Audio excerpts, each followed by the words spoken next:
शेख तकी ने तो वो चाल फिर चली कि कहीं इस कबीर की तो और महिमा बनेगी, और ये प्रत्यक्ष प्रमाण लड़का साथ जीवित, सब मान जाएंगे इस बात को, बड़ी बड़ी आत्माओं को अब सबको यकीन हो जाएगा परमात्मा है।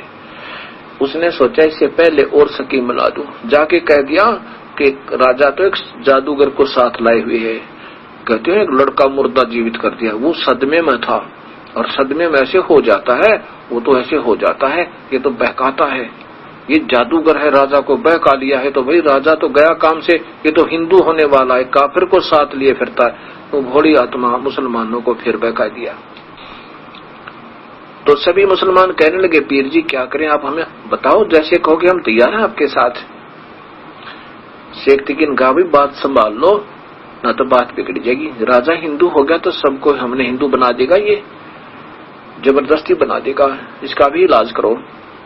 शेख तकी से पूछा उन मुसलमानों ने, बताओ जो कहोगे हम ऐसे आपके साथ तैयार हैं, कि ऐसा करो तुम चलो मेरे साथ काफी संख्या में।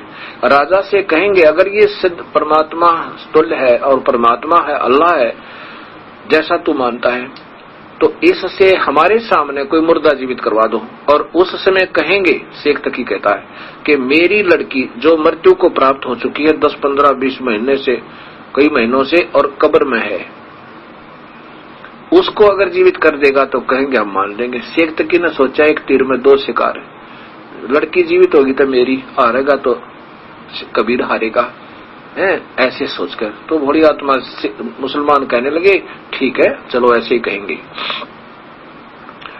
सिकंदर लोदी के पास हजारों की संख्या में मुसलमान एकत्रित होकर आ गए, और आगे शेख तकी तुर्रा फरफरा उसका। शेख तकी अंदर गया और पहरेदारों से कहा कि राजा से कुछ व्यक्ति मिलना चाहते हैं। राजा को संदेशा मिला, पता चला कि हजारों की संख्या में नगर निवासी आए हैं और कोई खास बात है। राजा ने कहा कि 10-5 व्यक्ति मौजूद से अंदर आ जाओ, मेरे से बात करो। शेख तकी भी और दो उसके पढ़ाए हुए मुसलमान वो अंदर चले गए। उन्होंने कहा कि हमने सुना कि आप किसी यानी हिंदू को साथ रखते हो, हिंदू पीर को, और वो आपने हिंदू धर्म स्वीकार करने की चेष्टा हो रही है, और वो कोई जादूगर बताया है, हमारे सामने कोई वो ऐसी लीला करे तो हम उसको मान जाएंगे। हम ये चाहते हैं कि अगर वो अल्लाह तुल्य है और कोई शक्ति युक्त संत है तो हम भी देखें, और हम चाहते हैं कि शेख तकी की लड़की को जीवित कर दे तो हम मान जाएंगे। शेख तकी कहता हम सब, मैं भी मान जाऊंगा कि वो भगवान है, अल्लाह है, मेरी लड़की को जीवित कर दे जो कब्र में दबा रखी है काफी दिन से, और नहीं तो फिर हम बगावत करेंगे। अब सिकंदर लोधी ने सोचा तो यूं था कि ये खुशी मनावेगा कि मुर्दा जीवित कर दिया, अब तो मान गया होगा। उसके विपरीत और नई चाल चल दी।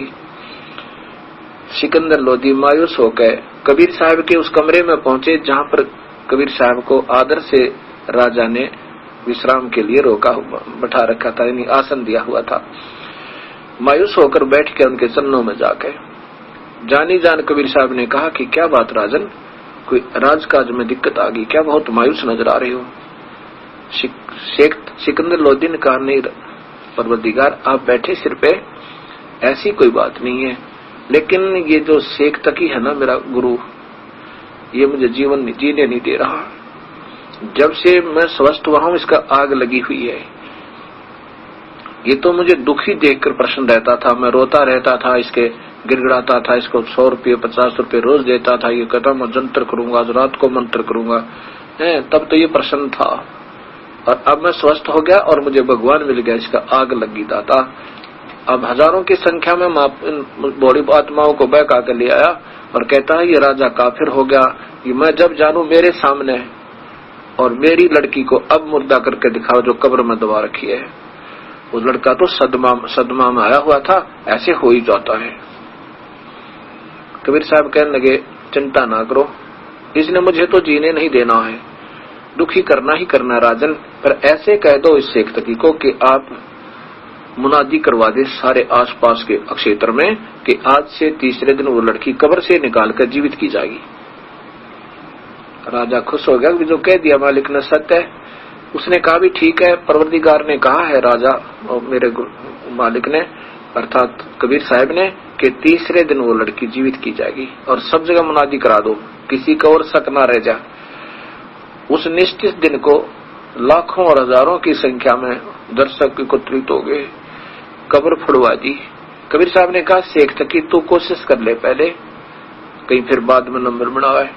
उपस्थित जनों ने कहा कि दाता, ये अगर इसके पास कोई शक्ति होती अपने बच्चे ने कौन मरने देवे और कौन कब्र में डाला है, ये तो फेल है, आप दया करो। कबीर साहब ने कहा, शेख तकी की लड़की जीवित हो जा।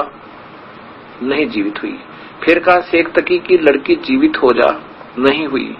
तीसरी बार फिर कहा, नहीं हुई। तो शेख तकी ने नाचना शुरू कर दिया, भंगड़ा पा दिया। क्या बात कही, देखा ना, ढोंगी का ढोंग पकड़ा गया। कभी मुर्दे जीवित होते और शुक्र है।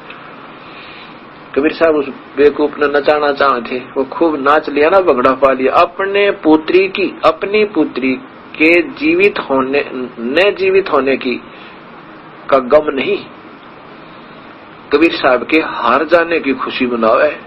अपनी बेटी नहीं जीवित हुई, इसका तो गम नहीं होना चाहिए था, दुख के वह जीवित ना हो जाती तो खुशी होती। और उसके विपरीत कबीर साहब हारते दिखे ना, वो खुशी मना रहे, नो नाचर भंगड़ा पावे।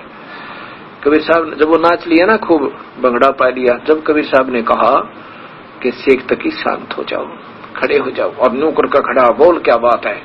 कबीर साहब ने कहा, हे जीवात्मा जहां भी है, कबीर हुक्म से इसमें प्रवेश कर शव में और बाहर आ जा। उसी समय उस लड़की में ऐसे कंपन हुआ और वो लड़की जीवित होगी और चरणों में आकर दंडवत प्रणाम किया। बोलो कबीर साहेब की जय। बंदी छोड़ भगवान कबीर देव की जय। कबीर साहब ने कहा कि बेटी जा अपने पिता के साथ पुत्री, ये तेरे पिताजी शेख तकी हैं।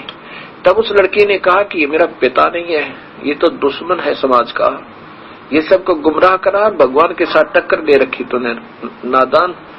तो काहे का पीर है, पीर वही है जो पर पीर जाने। और इसका और मेरा हिसाब बराबर हो चुका। मेरी आयु इससे आगे नहीं थी, ना मेरा मनुष्य संस्कार था जन्म का। मैं तो अब 84 में जाने की तैयारी हो रही थी मेरी, तो ना जाने कहां का दुख उठाती। ये दया करी मेरे दाता ने। उस समय शेख तकी ने, सब उपस्थित लोगों ने कहा कि आपने कमाल कर दिया, कमाल कर दिया। उस लड़की का नाम कमाली रख लिया। वो भी 12-13 वर्ष की लड़की थी, अपनी बेटी की तरह कबीर परमेश्वर ने अपने पास रखा। और लड़की ने शेख तकी के साथ जाना मना कर दिया। और उसमें 1.5 घंटे तक प्रवचन किए उस लड़की ने। कबीर परमेश्वर की रजा से उनको दिव्य दृष्टि दी दाता ने। अपने पिछले 3 जन्म बताए कि मैं भी पहले राबिया नाम की लड़की थी और 4 वर्ष मैंने कबीर परमेश्वर का उस समय नाम लिया था जब ये आए हुए थे। कभी ऐसे प्रकट हो जाते हैं, ये कभी ना कभी ये वही परमेश्वर हैं। और 4 वर्ष के बाद मैंने वो सत भक्ति त्याग कर अपनी मुसलमान साधना प्रारंभ की थी। और मैंने एक कुतिया को भी अपने बाल पाड़ कर, उसके रस्सी बना कर, कपड़े उतार कर और कुएं से पानी निकाल कर उस कुतिया को प्यास बुझाई थी। उसके लिए मेरे लिए मक्का भी उठकर वहां आ गया था, मैं फिर भी मुक्त नहीं हुई। दूसरी बार मैं बांसुरी नाम की लड़की का जन्म हुआ था मुसलमान धर्म में, और मैं बहुत भगतनी थी, बड़े अच्छे गीत गाया करती, परमात्मा के अच्छे अच्छे राग सुनाया करती थी। और मैंने मक्का में अपनी गर्दन भी चढ़ा दी थी, मेरी फिर भी मुक्ति ना हुई। तीसरा जन्म मेरा एक वैश्या का हुआ था, वैश्या का जन्म भोग कर। चौथा जन्म मेरा कमाली का हुआ था। इससे पहले मेरा तो शेख तकी के घर में मेरा जन्म हुआ था।